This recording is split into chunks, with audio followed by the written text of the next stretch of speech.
सकल हंस को बंदगी, साहेब बंदगी सतनाम। तो कबीर साहब समझा रहे हैं कि आपके जीवन में जब तक गुरु नहीं आ जाता तब तक आपका आध्यात्मिक जीवन कभी शुरू हो ही नहीं सकता। गुरु होना इतना जरूरी है, इतना जरूरी है कि आप सोच भी नहीं सकते। हर काम करने के लिए, चाहे वो दुनियावी हो चाहे वो आध्यात्मिक हो, किसी भी कार्य को करने के लिए आपको एक गुरु की जरूरत पड़ती है। यहां तक कि आज जो आप इतनी भाषाएं बोलते हो, अक्षर बोलते हो, फटाफट कितना कुछ बोल जाते हो, ये भी आपको किसी गुरु ने ही सिखाया है। भले वो आपके माता पिता हो जिन्होंने शुरुआत में आपको अक्षर बोलने सिखाए, बेटा बोलो माँ, बेटा बोलो पापा, तब जाके आप सीखे हो। या फिर स्कूल के गुरु जिन्होंने आपको अक्षरों से अक्षर जोड़ना सिखाया, बेटा 2 अक्षरों को जोड़ो, फिर 3 अक्षरों को जोड़ो, फिर 4 अक्षरों को जोड़ के शब्द बनाने सिखाए। गुरु की महिमा यही है। और उसके आगे हमें कोई भी दुनिया में काम करना हो, किसी ने बाल काटने की दुकान खोली है तो उसने भी गुरु धारण किया है, काम सीखा है। किसी ने सुनार का काम सीखा है, उसको भी गुरु बनाने की जरूरत पड़ी है। किसी ने ड्राइविंग सीखी, उसको भी गुरु की जरूरत पड़ी है। कोई भी काम सीखा, बिना गुरु के कोई परफेक्ट नहीं हो पाया। बिना गुरु के सीखेगा भी खुद से तो कहीं ना कहीं कोई ना कोई गलती रह ही जाएगी। इसका सबसे बड़ा उदाहरण क्या है? अभिमन्यु आधा ज्ञान तो सीख लिया मां के गर्भ में, घुस भी गया चक्रव्यूह को तोड़ के, लेकिन बाहर नहीं निकल पाया। अरे तीर ही तो मारने थे, तीर मार के अंदर गया, तीर मार के बाहर आ जाता। क्या अंदर जाने के बाद वो अपनी शस्त्र विद्या भूल गया? ऐसा नहीं है, तीर चलाने नहीं भूल गया था, लेकिन वो दाव नहीं आता था उसको। घुसने का दाव तो जान गया। मां के गर्भ में जब अर्जुन अपनी घरवाली को ज्ञान बता रहा था, सुन लिया उसने आधा। और जब वो निकलने की बात बताने लगा तो मां सो गई, तो आधा दाव तो सीख गया। आधा दाव नहीं आया तो मारा गया।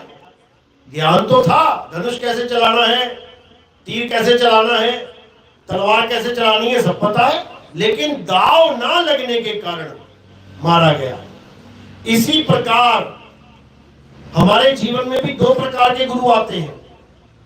एक गुरु आता है जो हमें दाव सिखाता है, और एक गुरु आता है जो हमें नाम जपवाता है।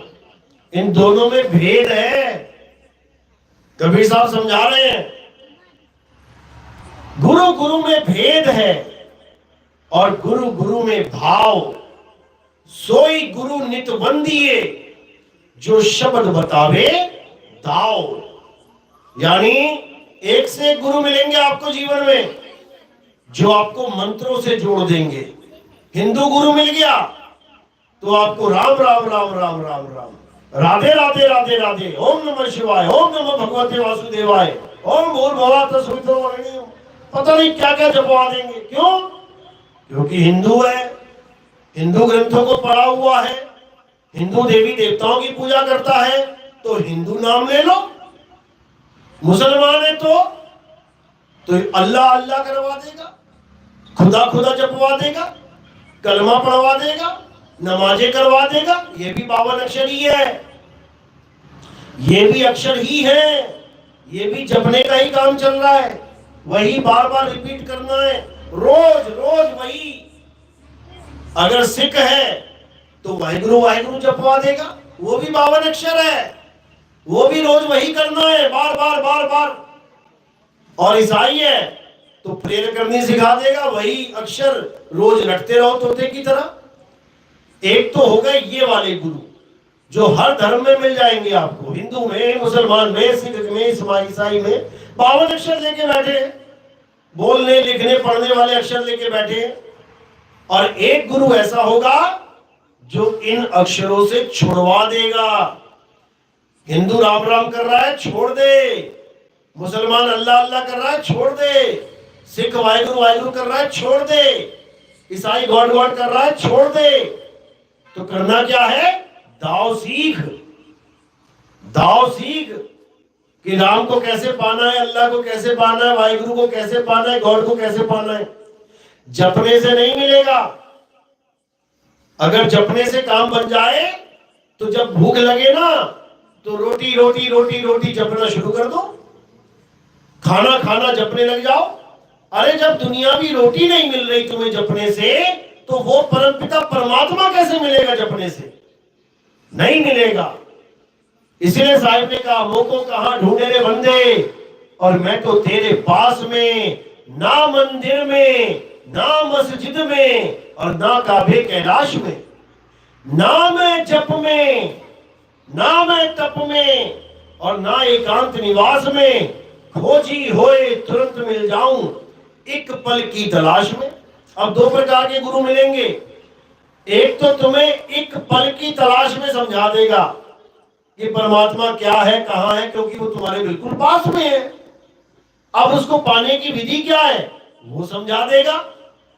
अब एक गुरु ऐसा मिलेगा जो तुम्हें नाम दे देगा, कहेगा बेटा सारी उम्र जपता रहे इसको, मरते दम तक मत छोड़ना। दोनों प्रकार के गुरु आपके जीवन में आएंगे, लेकिन परख करना है, पारखी बनना है कि मुझे किस प्रकार का गुरु मिला, अच्छे से समझ लेना है। तो साहिब कह रहे, गुरु मेरे सभी बड़े, अपनी अपनी ठौर, शब्द विवेकी पारखी, सो माथे का मोर। यानी गुरु बहुत मिलेंगे तुम्हें। अभी देख लो दुनिया में कितने गुरु मिले। एलकेजी का, यूकेजी का, नर्सरी वाला, पहली दूसरी तीसरी चौथी पांचवी 10वीं 12वीं college, degree college, post graduate college, बहुत सारे गुरु मिले अलग अलग तरह के। और सबके ज्ञान को हम धारण करते करते करते टॉप पे पहुंच गए। यानी एक गुरु के बस की बात नहीं है कि तुम्हें दुनियावी ज्ञान भी एक ही गुरु सारा ज्ञान पढ़ा दे, ऐसा नहीं है। तो आध्यात्मिक गुरु भी ऐसे ही है, अलग अलग तरह का ज्ञान मिल रहा है, लेकिन आपने उस ज्ञान को धारण करते करते करते करते टॉप वाले गुरु के पास पहुंच जाना है, बस इतना सा काम है। लेकिन लोगों का एक ही गुरु नहीं छूट रहा है। 25-25 साल हो गए एक ही क्लास में बैठे हुए हैं कि हम गुरु नहीं छोड़ेंगे, भले वो 84 में ले जाए। अरे भैया 84 में जाने के लिए गुरु धारण किया था क्या? तुम्हारा बच्चा नर्सरी में जाए और अपने टीचर से मोह कर बैठे कि मुझे टीचर बहुत अच्छा लगता है, पापा मैं इसी क्लास में रहूंगा सारी उम्र, मैं ना जाऊंगा गुरुजी को छोड़ के, तो सबसे पहले तुम ही डांटोगे उसको। अरे बेटा तू स्कूल गया था ज्ञान लेने के लिए, गुरु से मोह करने के लिए नहीं गया था देह से। ज्ञान अभी और है, आगे तक जा। 10वीं तक 10 बार गुरु बदलने पड़ेंगे। 12वीं में जा, कॉलेज में जा, डिग्री कॉलेज में जा, पीएचडी कर, तब तेरे नाम के आगे डॉक्टर लगेगा, तब समझ ले कि हाँ तेरी पढ़ाई पूरी हुई। इसी प्रकार हमारी आध्यात्मिक पढ़ाई है। हमें तरह तरह के गुरु मिलते हैं। अध्यात्म में भी सबसे निचले लेवल का गुरु कौन होता है? जो हमें जाप देता है। बेटा राम राम जप ले, ओम नमः शिवाय जप ले, अल्लाह अल्लाह जप ले, वाहिगुरु वाहिगुरु जप ले। ये 52 अक्षरी गुरु है। ये होठ कंठ जीभ से देने वाले नाम, जपने वाले नाम देता है। इससे ऊपर कौन है? अनहद नाद वाला गुरु, जो तुम्हें कानों में उंगलियां डाल के इन्हीं 5 तत्वों की 5 धुनों को सुनवाता रहेगा सारी उम्र। बेटा यही है नाम।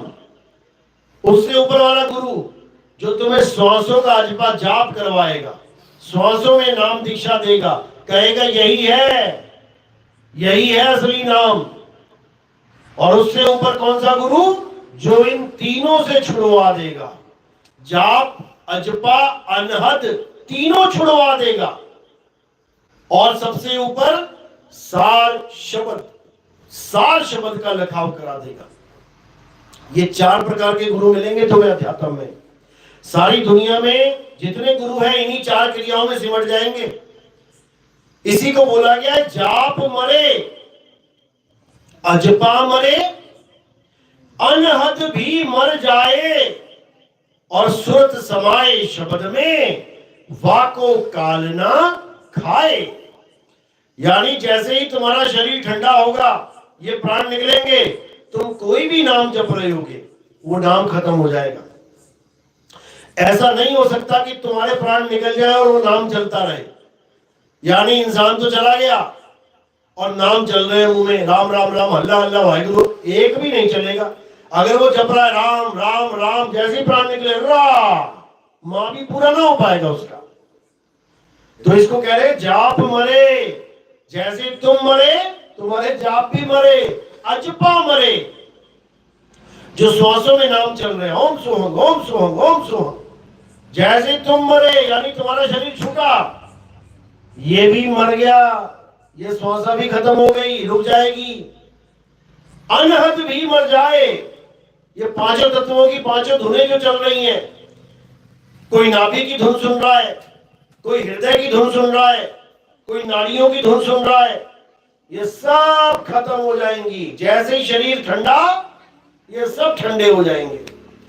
तो साहिब कह रहे जाप मरे, अजपा मरे, अनहद भी मर जाए, और सुरत समाए शब्द में। अब ये कौन सा शब्द है? ये कौन सा शब्द है जिसमें सुरत समाएगी? ये बताने वाला गुरु ही सच्चा गुरु होता है, पूरा गुरु होता है।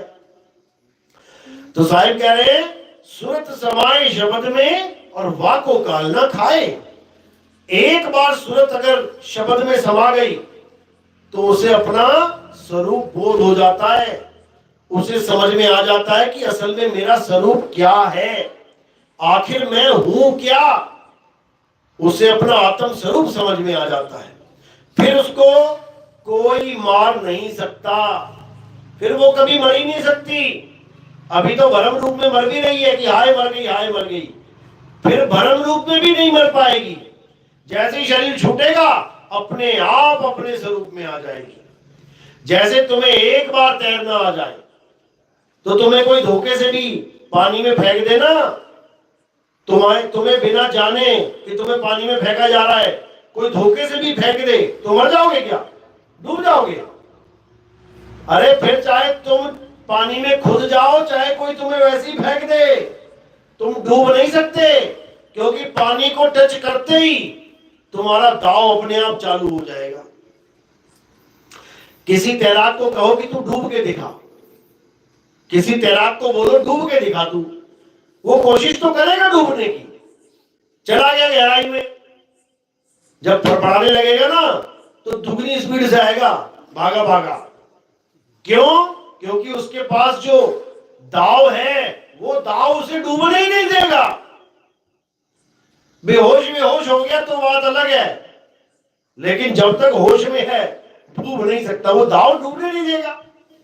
इसी को साहिब ने बोला है, अरे हम ना मरिब संसारा, और हमको मिला जियावन हारा। कि मैं कैसे मरूंगा भैया, मेरे बस की बात ही नहीं है मरना, मैं चाह के भी नहीं मर सकता, करे तो करे क्या।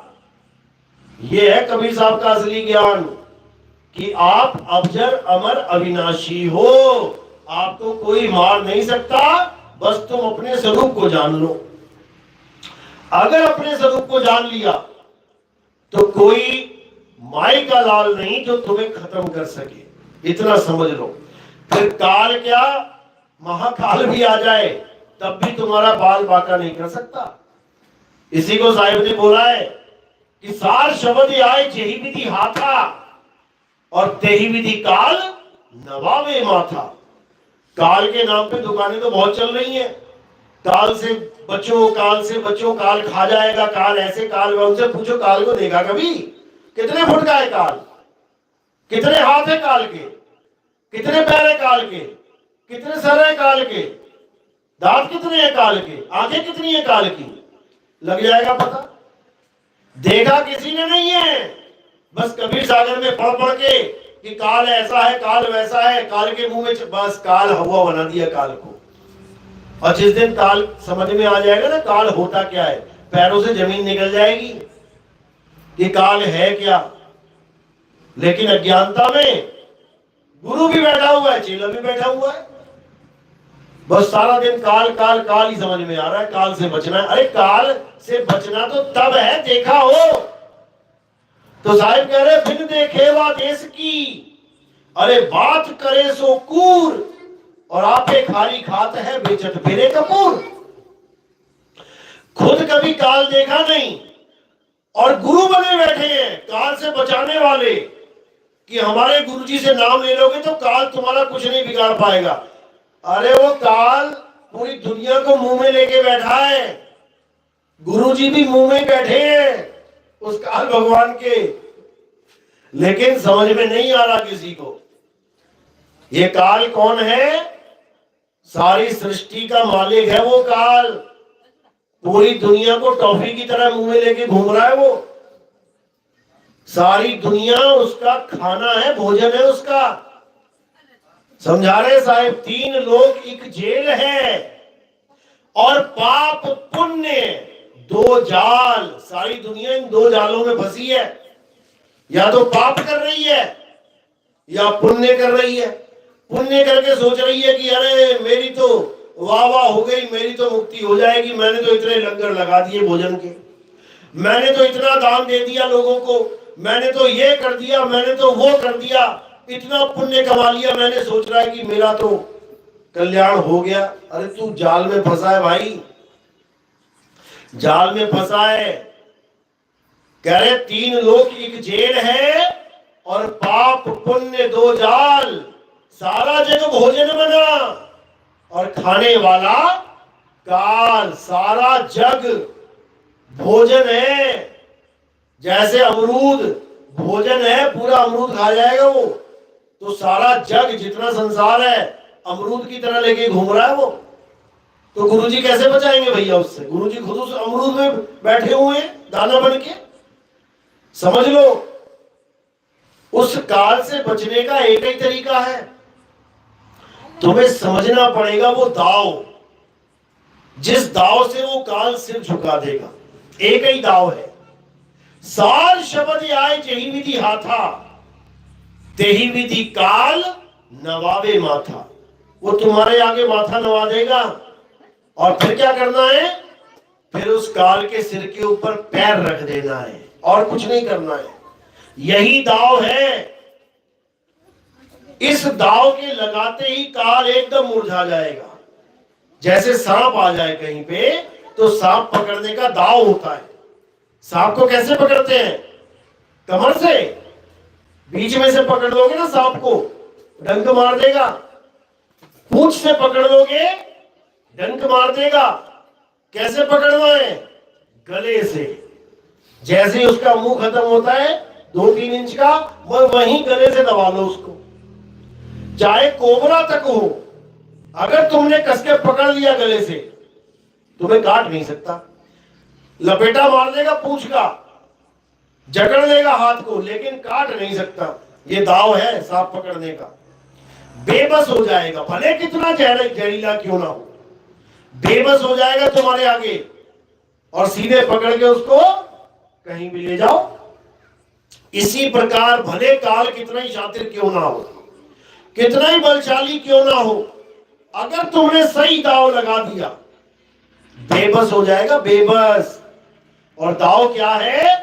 उसके सिर के ऊपर पांव रखना है। कबीर साहब समझा रहे हैं, अरे काल के सिर पे पांव दे, सतगुरु के उपदेश, और साहेब वहां पकड़ के ले चले अपने देश। जब तक काल के सिर पे तुमने पैर नहीं रखा, तब तक कोई अपने देश जा ही नहीं सकता। भूल जाओ कि मैं मंत्र जप रहा हूं, मंत्र जप के मैं अपने देश वापस चला जाऊंगा, मैं तो ये नाम जप रहा हूं, मैं तो वो नाम जप रहा हूं, मैं तो वेदों में लिखा हुआ नाम जप रहा हूं, मैं तो गीता से कोई नाम निकाल के जप रहा हूं, मैं तो गुरु ग्रंथ साहब का कोई नाम जप रहा हूं, मैं तो कुरान से कोई नाम जप रहा हूं, मैं तो बाइबल में से कोई नाम निकाल के जप रहा हूं। सब धरे के धरे रह जाएंगे यहाँ पे, क्योंकि सब 52 अक्षर हैं। कबीर साहब समझा रहे हैं ये जितने भी अक्षर हैं लिखने बोलने पढ़ने वाले जो इंसानों के द्वारा बनाए गए हैं, इनसे तुम्हारी मुक्ति नहीं हो सकती। भले तुम 1 करोड़ नाम जप लो, ये 5-7 तो छोड़ो, करोड़ नाम जप लो, तब भी तुम्हारी मुक्ति नहीं होगी। क्या कह रहे हैं साहिब? अरे कोटि नाम संसार में, इनसे मुक्ति ना होए, और गुप्त नाम सतपुरुष का पूज्य बिरला कोई। ये गुप्त नाम क्या है सतपुरुष का? एक तो खुद सतपुरुष ही एक नाम है, लिख दो दीवार पे, सतपुरुष, ये भी एक नाम ही है और सतपुरुष का ही नाम है। तो सतपुरुष को पाना है तो सतपुरुष सतपुरुष जपते रहो, ये भी तो एक नाम है। लेकिन साहिब कह रहे हैं ये भी उन कोटि नाम में से एक है जो 52 अक्षरों से बना है, ये भी वो नाम नहीं है। गुप्त नाम सतपुरुष का। अब ये कौन सा नाम है जो गुप्त नाम है? गुप्त नाम यानी किसी ग्रंथों में नहीं है, किसी कबीर सागर में नहीं है कि उठा के कबीर सागर की पूरा पैराग्राफ ही रटवा दिया, अजर नाम अमर नाम ये नाम वो नाम, खोलो कुंजी खोलो कपाट, ये सब नहीं है। ये 52 अक्षरों का खेल है। वो गुप्त नाम क्या है? जो गुप्त है, जो बिल्कुल गुप्त से भी गुप्त है, जिसको कोई जान ही नहीं सकता है। वो तुम्हारे साथ 24 घंटे, लेकिन तुम उसको जान ही नहीं सकते। क्या है वो नाम? वो नाम है आत्मा। तुम्हारी आत्मा ही वो नाम है जो सत नाम है, झूठी नहीं है वो। आत्मा सत्य है, आत्मा अजर अमर अविनाशी है, आत्मा अखंड है, आत्मा का कभी नाश नहीं होता। और जिस चीज का कभी नाश ना हो उसे सत्य कहते, सत्य। और आत्मा का नाम ही सत्य नाम है। कबीर साहब की फोटो के आगे कहीं ना कहीं, आगे पीछे ऊपर नीचे कहीं ना कहीं तुम्हें सतनाम लिखा जरूर मिलेगा। क्या है वो सतनाम? वो आत्मा का नाम है, यानी कबीर साहब का सांकेतिक नाम है, गुप्त नाम है वो। कबीर साहब समझा रहे हैं मैं देह नहीं हूं, मैं सतनाम हूं, यानी मैं आत्मा हूं। कोई गलती से मुझे देह मत समझ लेना कि कबीर साहब कौन है, ये सफेद दाढ़ी सफेद बाल टोपी वाले कबीर साहब हैं। ये तो देही है, शरीर है, माया है, पल पल बदलती है। लेकिन मैं शरीर नहीं हूं, मैं आत्मा हूं, मैं सतनाम हूं। इसलिए आरती गाते हैं, आरती कीजिए सतनाम की, यानी आत्मा की आरती करो, आत्मदेव को पूजो, जिसके लिए कृष्ण जी ने भी गीता में समझाया, हे अर्जुन, इस दुनिया में 2 प्रकार के तत्व हैं, एक असत्य और एक सत्य। असत्य क्या है? जो बनता और बिगड़ जाता है, जो पल पल बदलता है, जो सदा एक सा नहीं रहता, वो असत्य है। और सत्य क्या है? आत्मा ही सत्य है। ना तो उसका कभी जन्म होता है, ना उसकी कभी मृत्यु होती है। उसको कोई शस्त्र काट नहीं सकता, अग्नि जला नहीं सकती, वायु सुखा नहीं सकती, जल भिगो नहीं सकता। हे अर्जुन, उसी आत्मा को प्राप्त करना मनुष्य जन्म का परम लक्ष्य है। तो कौन अपना लक्ष्य पूरा कर रहा है? एक को भी ना समझ में आ रहा करना क्या है। 24 घंटे आत्मा साथ रहती है, लेकिन पूजने पत्थर जा रहा है। 24 घंटे आत्मा आपके साथ रहती है, लेकिन नदी में नहाने जा रहा है। 24 घंटा आपके साथ आत्मा रहती है, जंगलों में जा रहा है छुपने कि वहां मिलेगा परमात्मा। आपकी आत्मा में ही परमात्मा का वास है। कैसे? ज्यों तिल माही तेल है। तेल कहां है? तिल में ही है, लेकिन तेल को ढूंढने जा रहा है गली नंबर 4, गली नंबर 6 में। फिर कैसे मिलेगा? ज्यों तिल माही तेल है और ज्यों चकमक में आग, और तेरा साईं तुझ में है, जाग सके तो जाग, कस्तूरी कुंडल बसे, और मर्ग ढूंढे बनमाही, ऐसे रमता राम है और ये दुनिया जाने नहीं। वो रमता राम हम सब में रमा हुआ है, वो आत्मा हम सब में रमी हुई है, तभी तो बॉडी चल रही है, हाथ हिल रहा है, तुम खड़े हो रहे हो, बैठ रहे हो, चल रहे हो, फिर रहे हो, खा रहे हो, पी रहे हो। किसकी वजह से? आत्मा की वजह से। और आत्मा कोई जानते नहीं। आत्मा का नाम सुना है ना पहले? गुजरात में बोलते हैं आत्मा। आत्मा नाम सुना है ना? अपनी अपनी आत्मा लेके आए हो साथ में? घर तो नहीं छूट गई किसी की? पक्का? एक बार चेक कर लो पर्स, कहीं ना हो क्या पता। सबके पास आत्मा है, बिना आत्मा के तुम यहां आ ही नहीं सकते। अगर रास्ते में आत्मा शरीर छोड़ देती तो वहीं पड़ी होती, यहां पहुंच ही ना पाती। इसका मतलब यहां पहुंची हो तो आत्मा भी साथ है। चलो बताओ कैसी है तुम्हारी आत्मा? किस किसने देखा अपनी आत्मा को? हाथ खड़ा करो।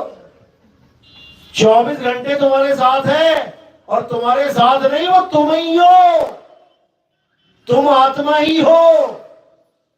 आत्मा शरीर को लेके घूम रही है, आत्मा की वजह से शरीर चल रहा है, लेकिन तुम उस आत्मा को नहीं जान पाओगे, कभी नहीं जान सकते। क्यों नहीं जान सकते? कारण क्या है? जो चीज 24 घंटे मेरे साथ है, मैं उसको जान ना पाऊं, इससे बड़ी दुर्भाग्य की बात क्या हो सकती है? क्यों नहीं जान सकते? जैसे तुम्हारे पास दूध है, 10 लीटर दूध है, अब घी कहां है? घी तुम्हारे पास है कि नहीं है? दूध में घी है, दूध में घी है, लेकिन तुमसे कोई पूछे तुम्हारे पास क्या है, तो अज्ञानी जीव क्या कहेगा? दूध है मेरे पास। और ज्ञानी क्या कहेगा? मेरे पास दूध भी है, दही भी है, मठा भी है, लस्सी भी है, पनीर भी है, खोआ भी है, घी भी है। समझ में आई बात? यानी इतनी सारी चीजें उस एक में ही है। अगर तुम्हें दूध से दही बनाना नहीं आता तो मक्खन तो क्या आएगा, और मक्खन से घी तो क्या आएगा? यानी दूध तुम्हारे पास रहेगा सारी उम्र, लेकिन तुम सारी उम्र घी से वंचित रह जाओगे। यानी चीज तुम्हारे पास 24 घंटे है, लेकिन तुम उसको प्राप्त नहीं कर सकते। इसी प्रकार आत्मा तुम्हारे पास है, लेकिन तुम्हें आत्मा का ज्ञान नहीं है, तो वो तुम्हारा कल्याण नहीं कर सकती। समझ लो। और जैसी आत्मा का ज्ञान हो जाएगा, तुम्हें तार देगी वो। इतनी ताकत है उस आत्मा में, तुम्हारा कल्याण हो जाएगा, लेकिन तुम्हें उस आत्मा का ज्ञान ही नहीं है। इसीलिए कबीर साहब समझा रहे हैं, जल में मीन प्यासी, मोहे देखते आवे हासी, आत्म ज्ञान बिना नर भटके, कभी काबा कभी काशी। कौन से ज्ञान के बिना नर भटके? मंत्र ज्ञान कि मुझे गुरुजी ने 5 नाम दिए, अब पार हो जाऊंगा, डूब जाएगा। मुझे गुरुजी ने 7 नाम दे दिए, अब पार हो जाऊंगा, डूब जाएगा। मुझे गुरु ने ये मंत्र दे दिया, अब पार हो जाऊंगा, डूब जाएगा। पार कब होगा? जब गुरु आत्म ज्ञान देगा। आत्म ज्ञान, आत्म ज्ञान का मतलब ये नहीं कि तुम किसी और के नाम जपो। आत्म ज्ञान का मतलब